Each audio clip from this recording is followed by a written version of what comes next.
Dans le cadre de son programme Nouvelles Horizons pour les aînés, la Maison internationale de la mamie a organisé dimanche le 7 janvier 2024 un atelier sur l'usage téléphonique, les avantages et les inconvénients. Cet atelier fort enrichissant a été dispensé par un expert en la matière qui n'est autre que le fondateur-directeur des magasins Electroshop à la personne de M. Guy Raymond Kourga. J'ai Madame Cathy Lanier, je laisserai se présenter, et Pierre Jeunesse. C'est Cathy Lanier, je suis aussi copropriétaire de distribution Electroshop. Je m'occupe de la comptabilité, du site web, un peu de tout. Puis je présente aussi mon collègue Pierre. Ok, moi je m'appelle Pierre-Frédéric Guérévaux, je suis technicien informatique, conseiller en vente. Moi, chaque fois que vous arrivez là... Pour revenir, c'est ça. Aujourd'hui, on a donc pris comme sujet de traiter sur les téléphones et les gadgets. Plus précisément, on va parler des avantages et des inconvénients de ces appareils. Je vais essayer de vous présenter assez rapidement le sujet à l'ordre du jour. Ici, on parle ici, principale fonctionnalité, téléphone intelligent. Ensuite, on va parler des différentes catégories d'applications, la sécurité et toutes les précautions à prendre. Ça, c'est mon domaine, je suis dans la sécurité informatique. On parle aussi de quelques avantages de l'utilisation saine de téléphone. La gestion et l'addiction, gestion de l'addiction et du sommeil. Ça concerne beaucoup les jeunes. Ça nous laisse pas. C'est vrai, même les parents. C'est vrai, aujourd'hui on s'est rendu compte que les gens ne peuvent plus s'en passer. Oui, se séparer le téléphone. Transfert toutes tes données, tu n'as pas besoin de chercher. Mais sur iPhone, c'est pas sur Gmail, c'est genre non, c'est ça, j'avais un compte iCloud. Ah, iCloud qui permet de transférer. iCloud, c'est un mystère pour moi. On est plus Android, mais on se débrouille aussi. Je suis iPhone, mais iCloud, il faut surtout pas perdre son mot de passe, c'est très compliqué à après, pour récupérer le compte là, c'est... Ok. Je vais aller là. Je vais ici ajouter un numéro 88 0. Payer les factures. Moi, par exemple, j'ai trop de choses à faire. Trop. Bon, vous ne pouvez pas oublier rapidement, chaque fois que vous avez quelque chose que vous ne voulez pas oublier, justement. Je peux dire par exemple ici, mets-moi un rappel s'il te plaît dans 30 minutes. Très bien, aujourd'hui à 14h31. Quel est le titre? Je dois prendre mon médicament. Ok, je vous le rappellerai aujourd'hui à 14h31. Aussi simple que ça. Vous savez quel téléphone moi fait ça? C'est comme Siri sur iPhone. c'est comme Siri. C'est un système d'urgence. Ça veut dire, vous sortez, par exemple, vous glissez sur la neige, là, il n'y a personne autour de vous, vous facturez l'argent, votre téléphone automatiquement vous demande. Voulez-vous qu'on appelle les urgences? Je ne sais pas si quelqu'un a vécu ça. Non. Mais oui, j'ai vu ça sur les... Mais c'est pas sur tous les iPhones. C'est surtout, hein. C'est sur les 14. Donc j'ai quelqu'un qui a vécu, j'ai un monsieur que je connais très bien. Oui, il y a eu un choc. Il a eu un choc, son téléphone lui a demandé On a senti qu'il y avait un automatiquement. choc. Voulez-vous qu'on appelle les urgences? Et quand la personne ne répond pas, ça... Voyez la localisation où vous êtes à votre personne contact, ça va envoyer une photo en avant, en arrière. Donc, si jamais votre agresseur est là, ça va envoyer une photo de l'agresseur, une photo de vous. Ça va enregistrer vocalement aussi.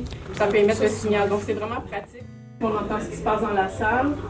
Donc, si jamais c'est agressé, c'est censé envoyer sa localisation. Je ne sais pas si tu as activé ta localisation. Oui, n'hésitez pas, hein, s'il y a des choses qu'on peut-être on va aller trop vite, on peut revenir, ok? Et pour ça m'intéresse cette application. Oui. En fait, c'est intégré dans le téléphone. Vous, c'est iPhone. Oui. Lui, il va regarder, parce que lui, il est très spécialisé dans l'iPhone, il va regarder un peu le Juste téléphone. prendre le temps de configurer. Oui. On a ça, c'est-à-dire qu'on est mal pris, on est peut-être agressé, on est peut-être tombé quelque part. On a besoin d'aide. Moi, je vais appuyer ici plusieurs fois, ça va lancer l'appel, elle va recevoir. Ce qu'ils nous ont dit en tout cas sur Android, c'est qu'on appuie 5 fois sur le bouton Donc, fermer. Non, sur le bouton fermer ouvrir. Je vois des clips, clips vidéo aujourd'hui qu'on fait avec des téléphones, des web-séries avec des téléphones. C'est pour dire qu'aujourd'hui, c'est simplifié beaucoup les choses. On a vu les TikTokers en plus. ouais, les TikTok. Et les gens vivent de ça aujourd'hui. Prise de photos. Mais en fait, il y a beaucoup d'autres fonctionnalités avec l'appareil photo que peut-être qu'on n'utilise pas souvent, qu'on va vous parler. Je vais aller juste à l'utilisation des documents. Voilà. Auparavant, on avait un appareil qu'on appelait scanner. C'était toujours à côté de moi. Aujourd'hui, Courir à la pharmacie, scanner une prescription, un document pour le gouvernement. Et très peu de gens l'avaient à la maison. Très peu de gens. Il fallait payer pour aller scanner, ça c'est sûr. même jusqu'à maintenant, etc. Envoyé par fax. Aujourd'hui, je vous assure, avec votre téléphone, vous ne pourrez pas faire la différence entre un scanner et... Non. Moi, j'envoie les documents au gouvernement avec mon téléphone. Je le scanne et ça passe au téléphone directement ou à partir d'une application. Ça, c'était avec Mais je pense que c'était Android, c'était pas Apple. Parce que je me rappelle que j'avais un Pixel 4. C'est ça que j'avais fait. J'étais allé pour. Ça m'a demandé si je peux faire le test. J'ai essayé. Bonjour, ça va champion. Ça m'a permis. Est-ce que vous aviez peut-être. La feuille là, oui. Vous filmez, ça prend uniquement le test. Il y a lui aussi qui est très performant, c'est celui-là. Document scan d'image de PDF. Celui-là est très très utile aussi. Il permet d'extraire un test d'un livre et le modifier. Bon, effectivement, faire des recherches, on en fait tous les jours. Le public intergénérationnel Il y avait une présent fonctionnalité qu'on n'avait pas a montrée, bénéficié c'est les des recherches échanges fructueux sur les questions qui taraudaient leur esprit quant à certaines fonctionnalités de leur pour savoir où téléphone est-ce qu'ils vendent intelligent. cette bouteille d'eau-là. Vous avez une pièce mécanique ou une pièce de robinet de douche.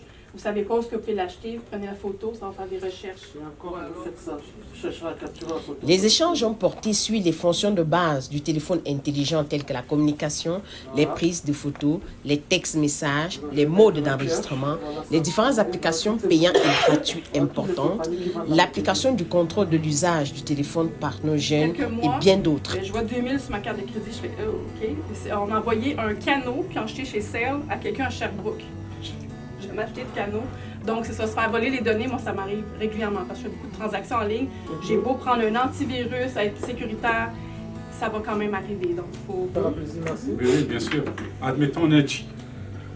Donc, il peut m'envoyer un message à son nom. Mais en fait, c'est pas Nedji qui m'a envoyé. C'est un hacker. Alors, donc, dans le message. Le gouvernement de Hydro. Parfois, moi, j'arrive, je reçois votre compte Amazon n'est plus sécurisé, veuillez changer votre mot de passe. Après, j'arrivais pour cliquer, je fais non. Je vais voir l'adresse courriel. OK, ça doit être Amazon, mais ça va être amazon.serve.com. C'est ça. Il faut être très prudent. En cas de doute, cliquez pas. Ces demandes comme ça, là, c'est des millions chaque jour. C'est un fléau. Et je protège par 10 000 façons, 10 000 comptes pour récupérer. Mais il travaille aussi de l'autre côté. Il travaille de l'autre côté. La fréquence des messages souvent c'est devenu très élevée. La double authentification, ça peut aider aussi. Oui. Parce que eux, ça les aide. Avant, et pour voler, il faut braquer une banque. Puis avec les dispositifs sécuritaires, c'est devenu très compliqué. Vous braquez, la dernière fois qu'ils nous ont braqués, on les a arrêtés 24 heures. Ils ont réussi à braquer, ils sont partis, mais on leur a mis la main dessus 24 heures après. Donc, ils ont trouvé que c'est compliqué. Mais derrière les écrans, ils peuvent se faire tellement d'affaires, c'est qu'ils ne vont pas arrêter. Les points les plus importants qui ont suscité de multiples questions de la part des aînés étaient les questions de sécurité, telles que comment faire pour éviter de se faire arnaquer via son téléphone intelligent.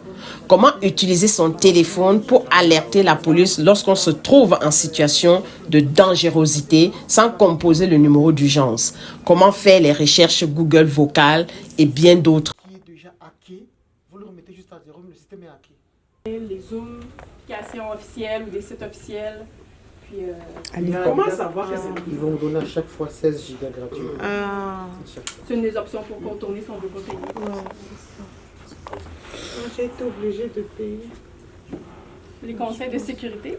Conseil de sécurité, même si on a abordé ça précédemment. C'est que l'acteur meurt. Peut-être, surtout pour les enfants, comme monsieur demandait. La rencontre s'est tout simplement achevée par un élan de partage de manteaux gratuits à tous les nécessiteux. Vive la Maison internationale de la Mamie pour ses œuvres, pour son intervention auprès de la communauté.